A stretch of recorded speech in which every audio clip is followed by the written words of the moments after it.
Well, thank you, everybody. I know we have folks, California, Seattle, Norway, Fredericksburg, Virginia. I appreciate all of you being here. I don't know any of you until today, except for Sheena.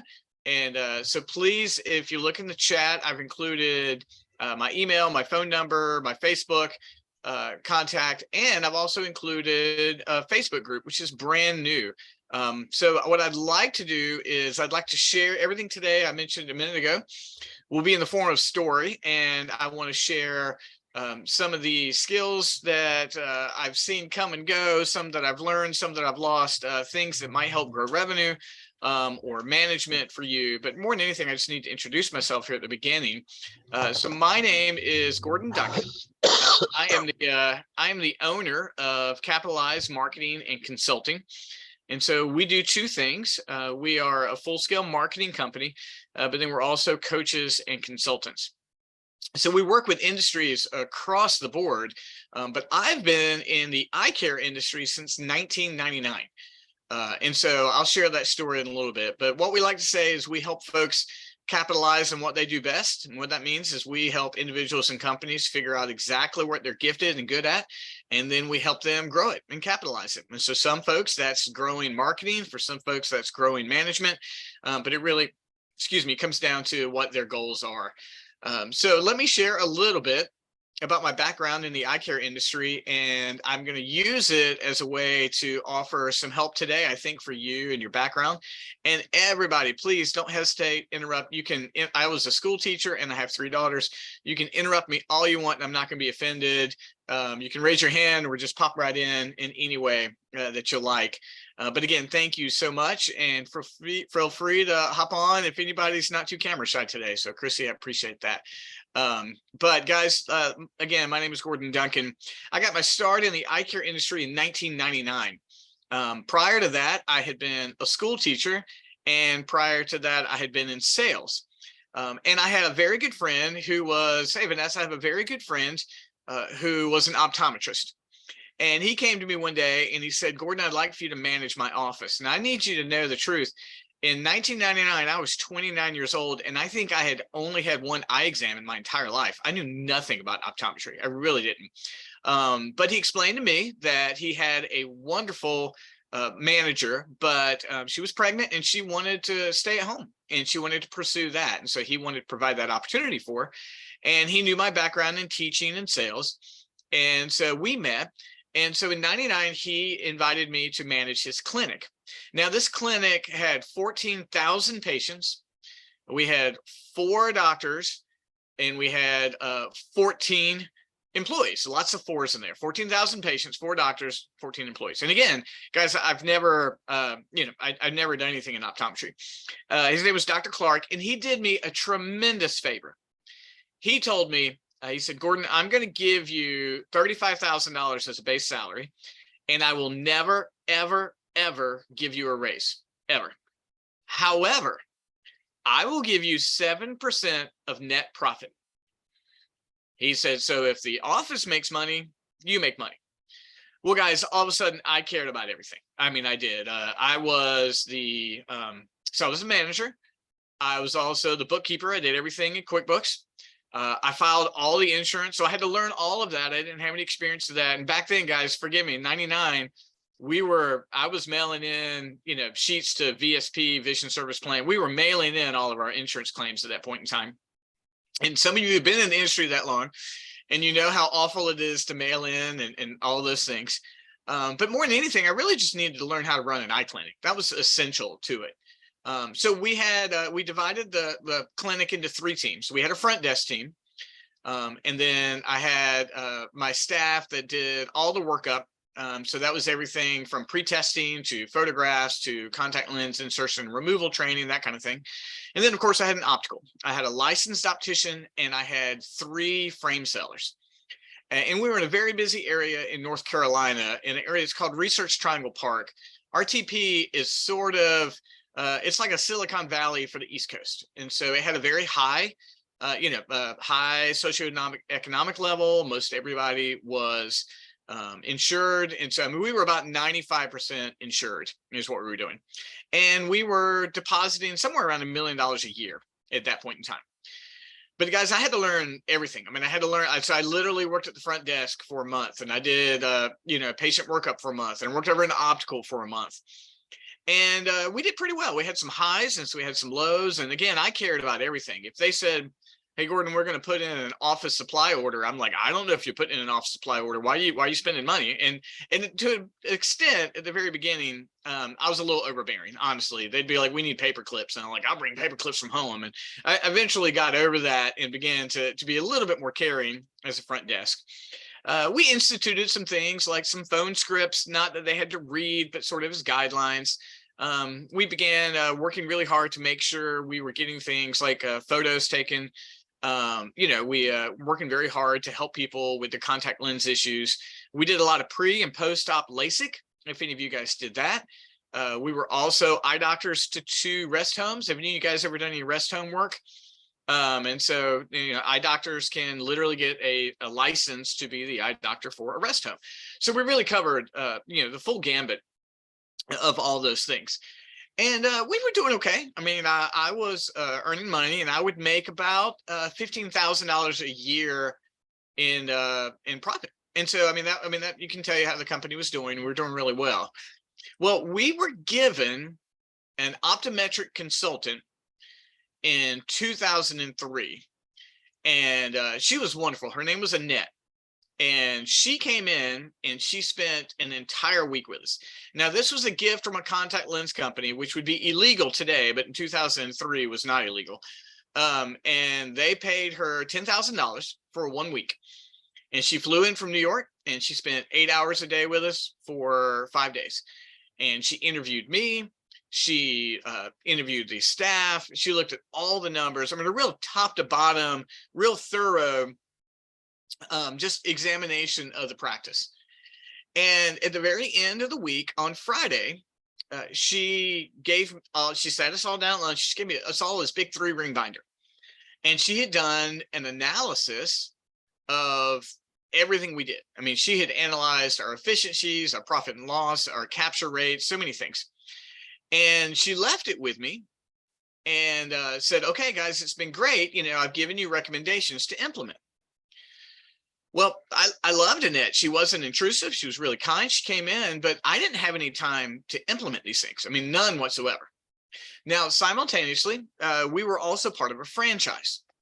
And so every month I would sit down with the franchise management, and they would tell us, they would go through all the numbers.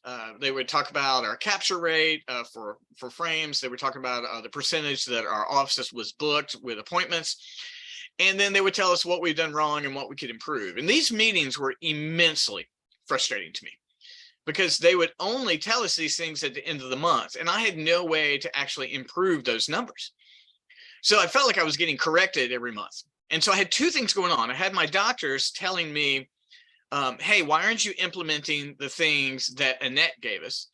And then, "Hey, why aren't you doing better with the things that the franchise management was telling us?" And I just got fed up. So what I did is I took a weekend, and I took Annette's book, and I took the franchise management reports, and I reverse engineered every single statistic that they used to tell us how we were doing. And guys, I was an English teacher. I was not a math teacher, but I spent the whole weekend just digging into it, because I got tired. Again, the whole point was I got being tired of telling what I was doing wrong when I didn't have time to fix it. And Annette had some great ideas, but I didn't really know how to implement them or had time. So what I did is I sat down with my doctors and I said, "I've got a plan. I now know where all these numbers come from, and I would like to manage the staff to these numbers, and along the way, let them know what we're doing so that we can affect them throughout the month. And I can see, hey, our capture rate in optical is low, or the percentage of, our occupancy percentage for our appointments is low, so that we can begin affecting them along the way. It just makes sense, right? If we're running behind 1/3 of the way into the month, I want to fix that. But then I had an idea. I was like, "Doctor, here's what I'd like to do. I'd like to give them all money." He's like, what are you talking about? I was like, well, I would like to give every area in the office a bonus system, a spiff. And if they grow in those areas every single month, I would like to give them a bonus. And he's like, well, that's coming out of your bonus. And I was like, well, that's fine. But listen to me, it's going to be based on improvement. So if they improve, profits will improve. So he's like, explain how this worked. I was like, sure, very easy to explain. So we used the math that we carried enough frames on our wall that we would turn that number over 2.5 times a year. So for simple math, if you know this, Christy, this is standard operating procedure. If you got 1,000 frames on the wall, you should sell 2,500 frames in a year. That's how you determine how many frames are on the wall. Well, reverse engineer that into the number of days that you're working. That lets you know how many frames you should sell in a day or in the course of a month. Well, I knew that if my staff needed to sell, just make up a number, 52 frames in a year, in a month, and we were on pace for 36, we weren't going to hit that number. But if they sold 56, I wanted to give them a bonus. And then I also knew the average frame sell. And so we were a high-end practice. So our average frame sell was like $375. And I was like, what if they get it to 425? Doc, can we give him a percentage off of that? And I showed him how much more money he'd be making. And what we were giving was a fair percentage of that to them. So he didn't lose any money. All the spiffs were based upon improvements. So he agreed. And I said, okay, here's the big one I need you to agree to. Let's do an overall deposit goal. So let's say in December, we deposit 124,000. And if they improve that by 5%, you're going to give everybody in the office $100. And it's like $100, but then we showed him how much more money he was depositing. So we did a month-to-month goal for the whole year, because you want to compare December to December. And Rosemary and Alex, I'll try to point to you, but I only see Chrissy's face, so I keep mentioning her name. Chrissy, you know December to December is not the same as December to January, because you have rise and falls with insurance and all those other things. So I was like, we're going to look at December of last year and we're going to make a goal for December of this year. And so at the beginning of every year, I had a spreadsheet. This is the deposit goal. And I had a break. Here's the goal. You got $100 for 5%. You got $150 for 10%, on into infinity. Well, guys, the staff took off. Everybody had an individual goal and there was a group goal. Front desk, what was their goal? 98% book for appointments. For my workup staff was contact lens capture rate and photos. For my optical, it was frame average. They all had an individual goal they could make money, but then everybody had the deposit goal. And so overall, I showed the doctor, you would see, like, for example, a $20,000 increase in deposits, but you only gave away $2,500 in bonuses to the staff. You'll take that all day, every day. And he did. And then I'm getting 7% of the net profit. Well, guys, I'm not going to say it was easy to begin with. I'm not. Some people hated it because, listen, if it's Friday at 3 o'clock and your 3 o'clock appointment cancels, you don't necessarily want to book that appointment. You're like, oh, we're going to get out here easy on Friday. But if you know that you've got a capture rate goal, you're going to get that no-show list, because every office has got that list of folks who are like, listen, my appointment's 2 weeks out. But if there's a no-show, can you help me out? And so we began to do that, and we began hitting goal and goal after goal. So I loved it. I worked at Triangle Visions for over 4 years, but then life happens. I started a master's degree program, and I was actually going to seminary, and I was struggling to be a father of some young kids, managing a 14,000 patient clinic and learning Greek and Hebrew. I mean, I was not doing anything well. I was doing everything average.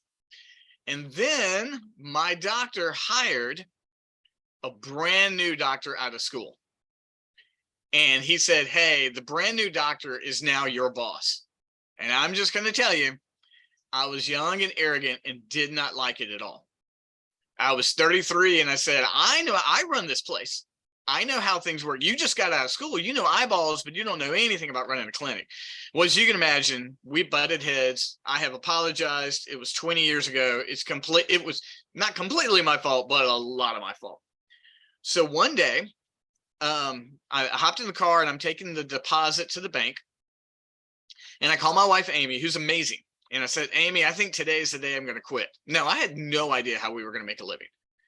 I was like, I need to resign and I need to finish this master's degree. And Amy is amazing. And she said, you know what? I think you're right. I was like, okay, I'll figure it out. And so I went back and I asked my doc, and I was like, hey, can we have lunch? And we had lunch, and we weren't, I mean, he was not happy with me, and he had a couple of reasons not to be happy with me. So I sat down with him at lunch and I said, Tony, I could call him his personal name at lunch. I was like, Tony, listen, this is not going well. I would like to put in my resignation, but I want to give you a 4-month notice. I was like, because I have to hire somebody who can do the bookkeeping and do the insurance and run this place. And you can't find somebody in 2 weeks to do that. I was like, so let's do it in 4 months. I will train them to do every single thing that I do. And it'll give me time to figure out what I'm going to do. And he said, great idea, go for it. Oh, great. I don't have a job. I have, I'm in seminary, which is very expensive. Any master's degree program is expensive. And, I've got 2 children. Well, I'm reading 2 books at that time. One of them you're going to laugh at, but the first one was called How to Be a Marketing Superstar, which is a wonderful 2003 type title. The other one was the autobiography of Gene Simmons from the band Kiss. Does anybody know Kiss? The makeup and the whole deal, right? Chrissy, you don't know who they are? Okay, well, you do. Okay, well, again, I'm a child of the 80s, so and I got my first Kiss album in 1976, and they're marketing geniuses. You can buy a casket with Kiss's face on it. You can buy diapers. I mean, there's nothing they haven't put their logo and their faces on. So I'm like, how do you do this?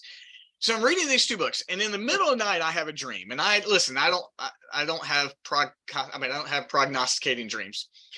But I woke up and I was like, Amy, I know what I'm going to do. My wife, Amy, I was like, I'm going to be an optometric consultant. And she says, what in the world is that?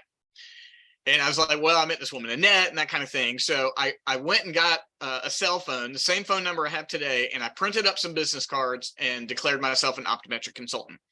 I found my replacement. But guys, listen, I haven't started a business. This is 03. This is the first business I ever started. So I did what you do. I went to a local eye doctor I knew, Dr. Rosenstein. Everybody called him Rosie. I said, Rosie, I would like to work for you for 1 day for absolutely free. And I did what Annette did. I didn't know what else to do. I was like, and I'm going to analyze your office top to bottom. I'm going to give you some write-ups. And if you like it, would you be a referral for me? Because my boss was not going to be a referral to me, because despite everything, he was not very happy about me consulting with other eye doctors. And, we shook hands, but he was not going to be like Gordon's consultant. He didn't want me to go help other eye doctors. And I told him, out of courtesy, I will never consult with an eye doctor in your county. I'll give you your space, Tony. I want to respect that.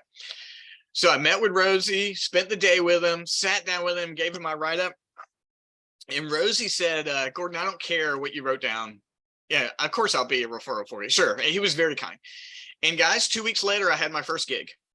And I worked with a doctor who had 3 offices, and we worked together for 6 months.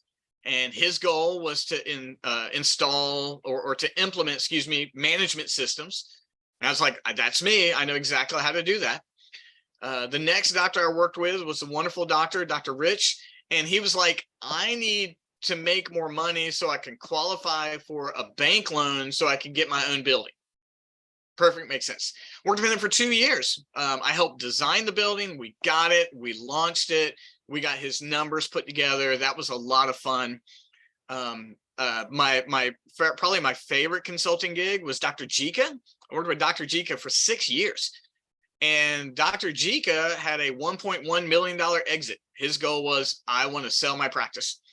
And so we got his practice put together.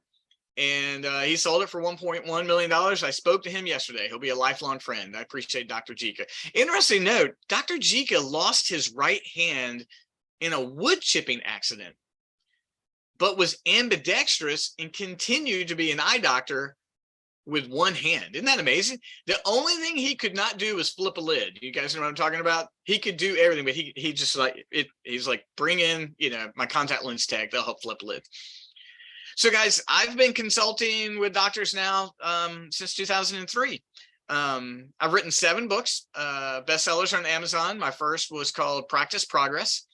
I think it's still out there. I published it in 2012, and it was sort of my eye care system. I've written a couple of very small ones. I've written some about insurance, that kind of thing. 5 years ago, I published a large system called the ProSight Success System. It's 7 books on how to run your practice. And so now, after that long story, I really do 3 things. I help clinics with their internal management. The second thing is I help clinics grow their revenue, figure out where they can improve. And the third thing I help eye care professionals do exactly what I do. So eye care professionals are like, I've been in this thing 20 years. I'd like to be a consultant, and I help them launch consulting businesses of their own. So I do all 3 of those things now. Capitalize has grown into a full-scale marketing company and coaching. We work with real estate agents. We do marketing for anybody. We do websites, graphics, social media. I've got a team of about 6 people right now, and it's been an absolute blast. But my start has been the eye care industry, and I love it. I wouldn't have gotten through seminary and done the things that I've done without it. So that was a wonderfully long introduction. I hope that's okay. And we spent half of the whole seminar talking about that. After this, what I'd like to do is I'd like to talk a little bit about some things that I think will be helpful for you in your places. But in the chat or in the audio, if you guys could let me know a little bit about your roles in the eye care industry, it would help me a ton know how I might be an encouragement to you in these next 35 minutes or so. So I know Chrissy's going to be right back. She's an optician. She works in Seattle, and she works in Alaska. So either via turning on your camera or in the chat, let me know a little bit about your role, and I'd love to offer some specific encouragement anyway. Chrissy, tell me a little bit about yourself and your role. I'm a licensed optician, and I specialize in serving underserved communities. And so I work right now with the Alaska Natives. So I've been up in villages for the last 2 years. Just took a month off. So, and then when I'm home, I've managed this office here for a couple of years. So they're like my family. So, but I do fill-in work when I'm home at offices that are short-staffed. So I've done every part of it. I think lab work, manager, I work corporate, but now I've got my little pilot's license and I fly from village to village and bring them some eye care. So yeah. That is absolutely amazing. Congrats. So you're doing everything from cutting lenses to managing the office staff and the whole thing. Is that correct? Well, I don't have any staff in Alaska. It's just me.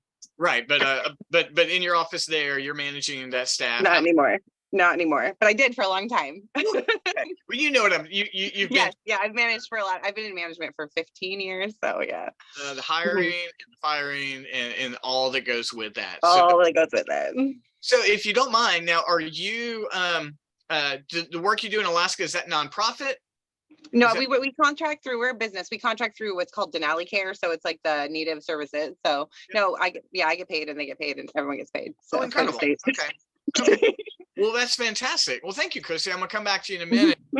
Alexander wants to be helping ophthalmology practices acquire more patients through digital advertising. Alexander, thanks. I think you and I interacted a little while ago. Alexander, do you have an eye care professional background? So just let me know in there. I definitely can talk to you about how to acquire patients through digital advertising. Definitively can help you talk about that. You have not worked in that industry. Totally okay. I understand that. When I walked in 1999, I did not know, literally guys, I didn't know the terminology. I had one pair of glasses. I didn't know a single thing at all. So it's definitely possible to get in there. Guys, right now, when it comes down to acquiring patients, there is terminology, there is specifics about the industry and the way you need to speak. But I work with a lot of practices and businesses in either my company is either creating their marketing materials for them or training their staff. So I know Sheena and Vanessa have seen a little bit of what I do. Like I have a program called Capitalize Your Best, and it's a 6-month program that businesses go through. And so we strip them all the way down to goals, target clients, their deliverables. How do you create content that's repurposed? How do you find your target ideal client? How do you speak to them online?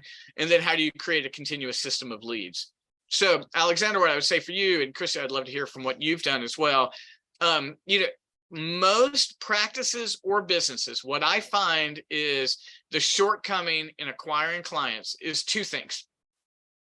I often find they don't speak to a target client. Their content doesn't come across in a way that the ear of the prospective patient is pricked.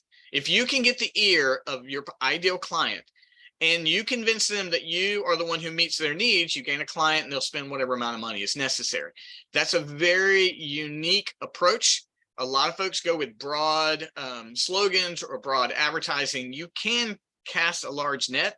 I'm definitively of the opinion that you cast a specific net to a specific client or patient. And when you catch their ear, they will work with you.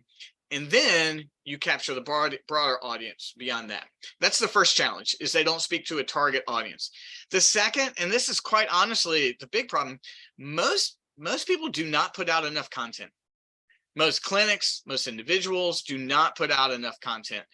And I'm going to be honest with everybody. If you're an individual and it's up to you to market yourself, the answer is every single day and multiple times a day.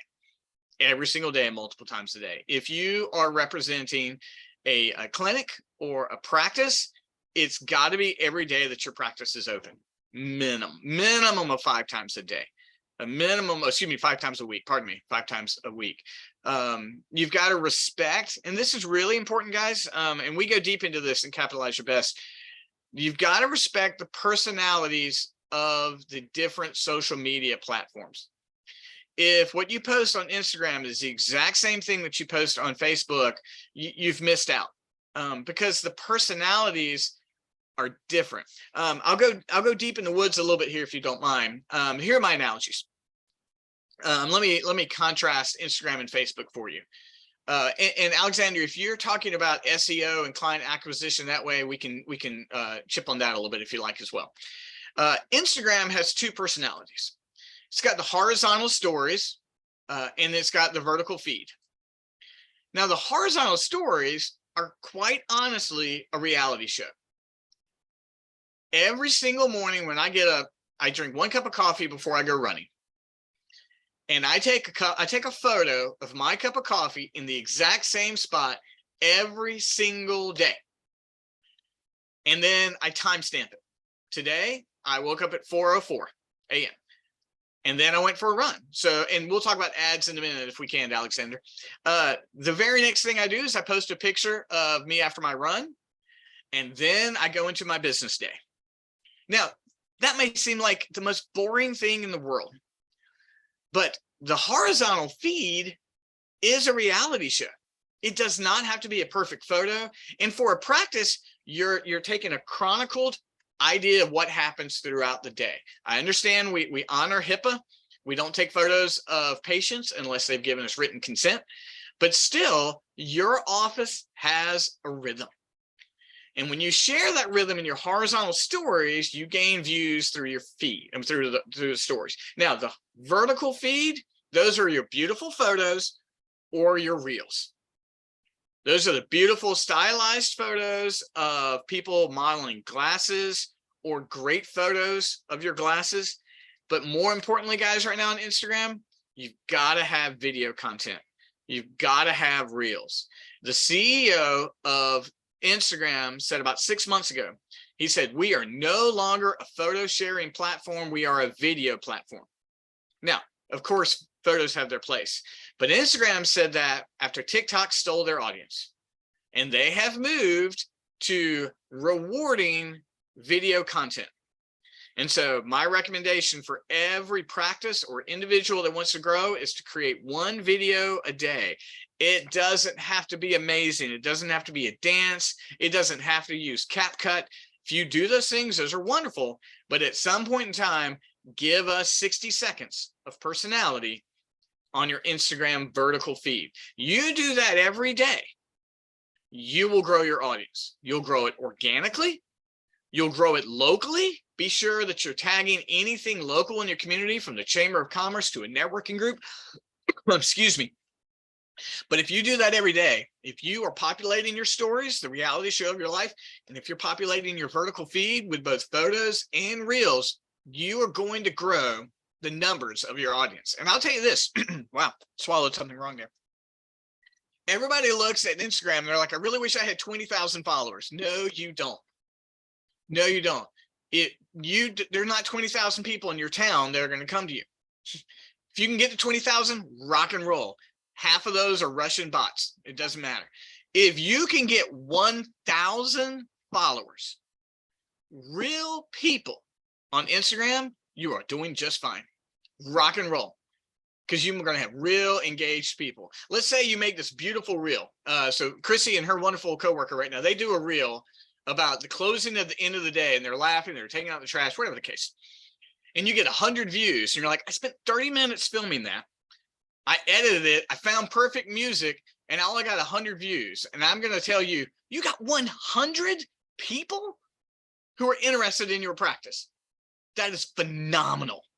Because you know what? If you got 1,000, it's probably inflated from Instagram to keep you coming back. You'll get to 1,000. Don't get me wrong. You'll get to 1,000. But you give me 86 to 100 every day, I'll take it every single day, because those are real, legit eyeballs. All right, now, guys, that's Instagram. That is a world different than Facebook. And let me tell you the difference. So remember, Instagram is reality show horizontal. Vertical feed is that great photo or that reel. Here's my analogy. Facebook is a dinner party. Okay. Facebook is a dinner party. Now, listen, guys, I live in the suburbs now. I'm an hour south of DC. My wife and I have been married 27 years. I've got 3 daughters. A dinner party with friends, people you love, when they're like, hey, come on over. You know, we're going to cook out and have a couple of drinks. Come on over. That's us. I mean, that's what I want to do, right? So let me explain the dinner party. We go over to our friend Dom and Amy's house. His name's Dominic and Amy. We love them to death. We get there. And when we get there, they're like, hey, Gordon and Amy, they're super kind. You want something to drink? You want you want some water? You want seltzer? You want something harder? Whatever your drink of choice may be. And you know what we do? We stand around the kitchen counter for like 30, 45 minutes. You guys do this? And you're just standing there, catching up, like, hey, how you doing? And then Dom says, hey, Gordon, I'm grilling. Come on out. And then Amy hangs out with the other Amy. They're both named Amy's. And then we're talking and we're back and forth, back. But then we sit down, and at dinner, back and forth conversation. It's wonderful. At the end, kind of wrap up, we'll help clean and leave, right? That's a great evening. At least it is for me. I'm happy for that. At this point in time in my life, I'm 52. That is what I want to do in an evening, right? Now, that is what Facebook is. Facebook is an ecosphere that wants you there. It does not want you to come and go.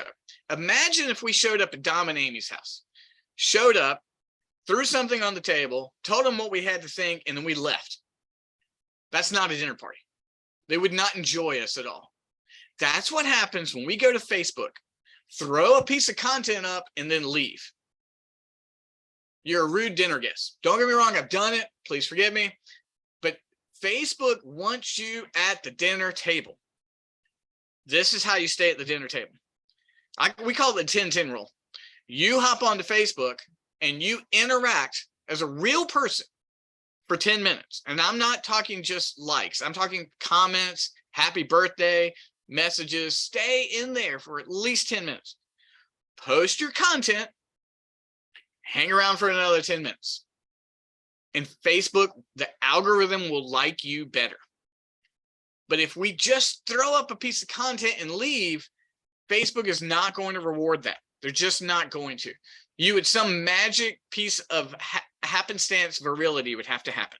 Now, if your goal is to promote a business page, the odds are against you. Let me be honest with you. A year ago, do you remember when Facebook shut down for almost 2 days and the world panicked? I don't know if you did this, but everybody's like, what in the world? And everybody flocked to Twitter or TikTok for 2 days, and then it came back. That was a massive algorithm update. It was a massive algorithm update. And what they did was, because this was the shift to the Meta Business Platform. You guys familiar with Meta Business Platform? It's the way that Facebook wants you to do the work for business platforms. Facebook wants you to spend ad dollars, and this is where it comes in for you, Alexander, ad dollars for your business page to grow it. And so at some point in time, you are going to have to do that. But you can grow it organically with daily content on Facebook. I recommend twice a day, honestly, for Facebook, because you're just not going to get seen. You're going to have to constantly be interacting with people, liking people, inviting them to your page, and there's got to be a reason to be there.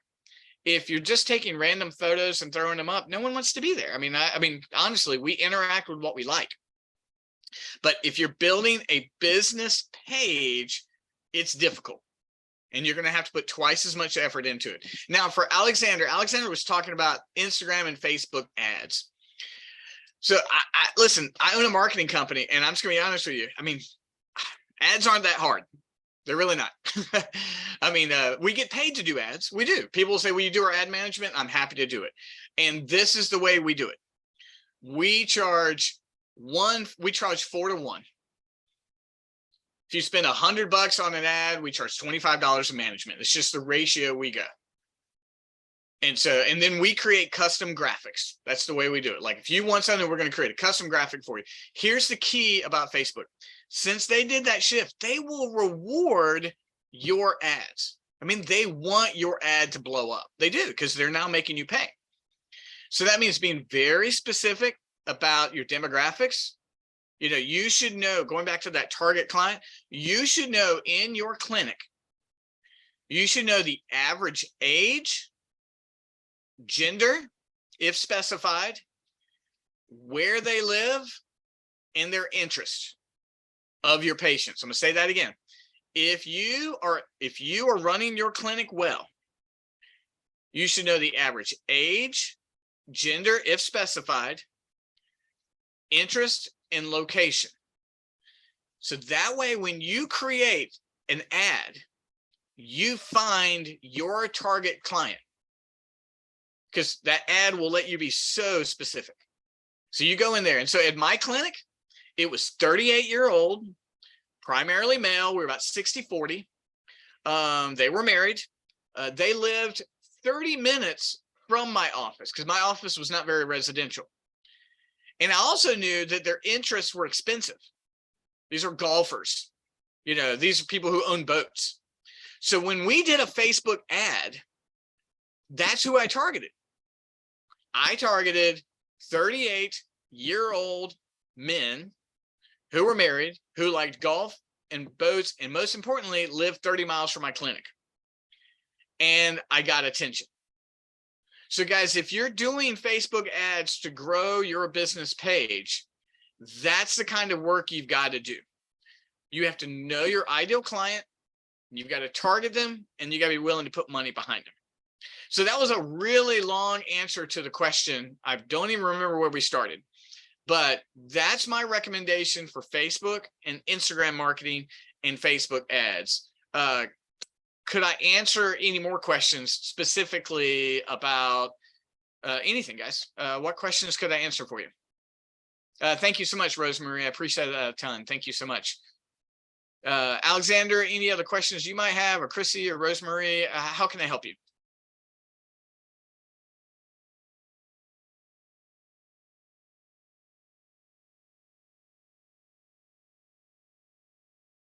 So let me, so if there's not another question, I'm sure there will be.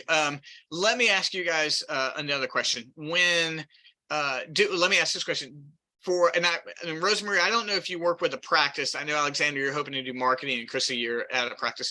Do you have any advice for the max radius you would target around an eye clinic for the ads? So that's a great question. The question is, what's the max radius that you would target for the ads? Well, here it comes down to this.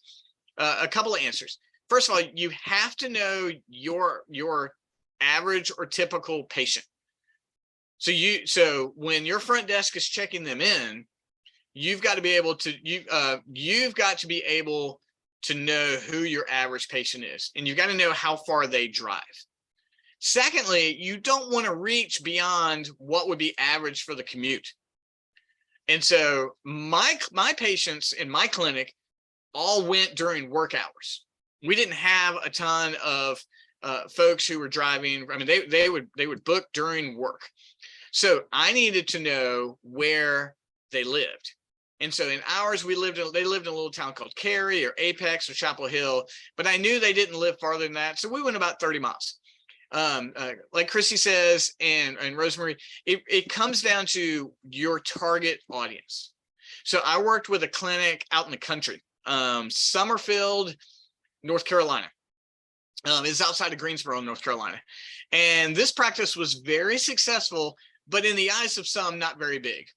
Their revenue was about $400,000 a year, which is a very successful practice. They generated profits, but they weren't a big clinic like mine. Well, because they were in a small area, there was not an eye doctor within 30 minutes. I mean, they owned the area. So they didn't worry about targeting their ads to the metropolitan city up the road. They literally looked at the map. They got the zip codes that were around them, and that's where they targeted their ads. And so if you're going to target potential patients, the most important thing is that they are within a realistic driving distance to get to you. And that's how you determine. You've got to make sure they're within a realistic driving distance to get to you. So when I work with a practice about their marketing, whether they're doing ads or whether we're just doing their content or whether they're doing it on their own, we spend I break everything into 4 modules. Usually our second module when I work with them is all about either their target client or their potential client or their ideal client or patient. And we get a profile for them, and then we pursue them in the ads. Rosemary says, my driving distance, my business is mobile. Okay. Rosemary, so are you a consultant or practice manager for hire? Please, I mean, if you don't mind telling us. Chrissy, has your practice done ads, or do you rely primarily on Facebook, Instagram marketing? Do you mind sharing? So, I mean, when I was manager here, we made ads and we did Facebook and Instagram, and we did lots of guerrilla and grassroots marketing. So that's what we do. So wonderful. Wonderful. And Rosemary, congratulations on being a practice owner. That's amazing. Congratulations for you. It really comes down to, like, I dig this deep in terms of, like, again, my practice was 60% male, 38 years old, who commuted 30 minutes, married with expensive hobbies. That was the profile. Now, I didn't say, hey guys, come to the practice, but the marketing that we did leaned more towards their appeal. And you might say, Gordon, you're going to lose all the other women. That's never the case. If you hit your target client, you always gain the peripheral. If you try to speak to everybody all the time at the same time, you hit nobody. And guys, please, I promise you this is true. I promise you this is true. When I get done, I'm gonna go upstairs and we are going to watch, we'll watch, at some point in time, I'm going to watch Shark Tank before I go to bed, right? I'm gonna get in the floor, I'm gonna do my yoga, and I'm gonna watch Shark Tank. I do it almost every night before I go to bed. And that's on, I think it's on MSNBC. All the ads on that channel are geared towards business, every one of them.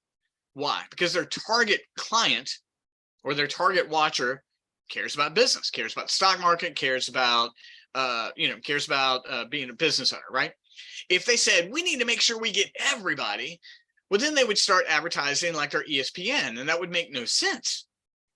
It would make no sense. They drill down to a target client, but then they gain a broader audience. Same thing, ESPN, their ads target the sports lover. You can go to the Food Network. It targets the food lover, or it targets those who need medicine, because they target those things. If you watch, guys, I don't know what your interest is. You know it. If you watch anything that has commercials, the ads are targeted for the target market. And so my encouragement in growth practice and practice acquisition is to go where your ideal client is. Heck, if you're on Facebook and you're doing cultivating, then you go into the Facebook group where your target client lives. The Facebook group where your target client lives. So I do marketing seminars for real estate agents now. Well, I go into Facebook groups of Facebook real estate agents. I find them. And I'm a real human being. Like, hey, I get to know them. I offer them real value. I offer them some benefit. I bring them into my Facebook group, and then I get an opportunity to work with them. And so no matter what, for our marketing, every practice has a different target client. Defining who they are and then learning how to speak to them is the real key for client acquisition and revenue growth. It really is. Now, I will offer this, guys. What we're talking about now is we're talking about marketing principles. But I will offer that if any of you are in the situation where you can affect real change, the growth of my practice started at the employee level. So our marketing outside the practice was on point. But if you can start your growth with your employees and put your management system in a place where people are invested in the health and the growth of the practice, then you can really grow from there. Because then each employee cares about what's going on. Each employee has an invested interest. For my office, we did it by bonuses. So we did it. You know, we had one last bonus. It was hilarious. What was it? I think it was at the end of every day. If the doctor wanted to see 22 full exams a day. Any day he saw 22 full exams, you know what we did? I brought him bagels the next day or muffins. And it's a silly thing, but we would be at 21 and they would be making sure they could get a 22nd one in there. And then I go buy bagels or muffins and bring them in. And it was a small thing, but the staff cared enough. They're like, I got breakfast the next day. We had breakfast almost every single day at that practice, but it made the environment better and it kept the schedule full. And it worked out. I did a Jamocha shake bonus one day. I just walked into the staff. I forget what it was. It was like, if we hit this number today, I'm going out and I'm buying everybody Jamocha shakes. And I don't even know if they still make those, but it's basically a coffee flavored milkshake. And we would do it. But if you can care about the growth of the practice at the management level, you're going to grow. When you get to your marketing, it's all about target audience. It's all about target clients and just speaking to them. So Alexander, do you have any other thoughts or question? Or Rosemarie? I know that Chrissy's working, so we're kind of taking her in and out. Guys, do you have any other questions that I might be able to answer for you?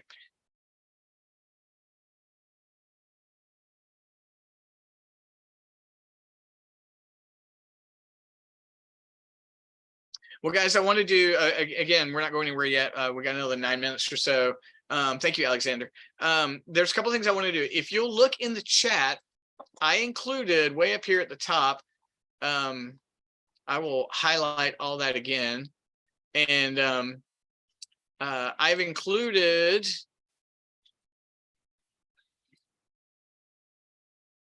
my name.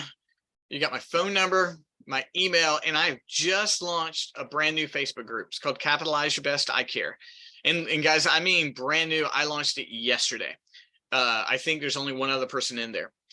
There are 3 questions you need to answer to walk in the door, and that's just protocol for a good Facebook group. You want to protect people from bots, and the best way to protect people from bots is to have 3 questions when you walk in the door. I have an Instagram page called Capitalize Your Best Eye Care, and I've been posting reels on there. But I'm going to be posting daily revenue growth and management tips and Capitalize Your Best Eye Care there. You're going to get them at least 5 days a week. I encourage you to join. I want your questions, your feedback. You're more than welcome to hop on there and ask questions. But I think it's going to be a really practical growth opportunity. It's going to be a practical place. Rosemarie, thank you. If we're waiting on approving your membership, we'll do that. Maybe you've already got in. Thank you. But we really just want to provide content for you. I will be sharing some of the books I've written and just uploading them as ebooks and providing them for you, and then lots of tips. So I'll be glad to help in any way. We plan on doing these seminars monthly. And so we just want to be able to continue to provide content. I will offer this, guys.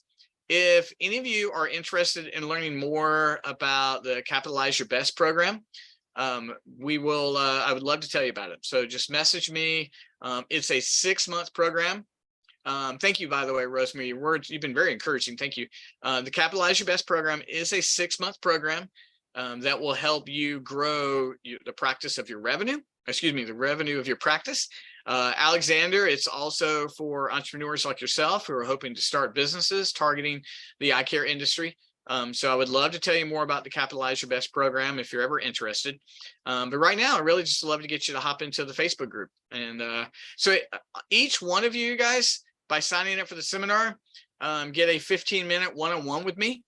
And so I believe you sign up via email, and we'll send you a link. And if you click on that, and you and I will get a one-on-one, let's do a little strategy call. And anything I can do to help you guys. I love the industry, and it's been fun. Chrissy, great to talk to you. So guys, I'm going to wind it down. It's been great. Any last questions? Alexander or Rosemary, Vanessa or Sheena, anybody have any last questions? Oh, Rosemary, I'm so sorry you've got the flu. It's totally okay. I'm sorry you're not feeling well. I just get some rest, do that. Well, guys, I am going to stop the recording. I'll save it. Please hop on over. Look forward to connecting with all of you guys personally. I think this has been fun. Please, please, please sign up for the one-on-one Zoom call, and we'll get some time one-on-one, and you guys all have a great evening. Okay. Thank you, everyone. It's been great talking to you. Good night.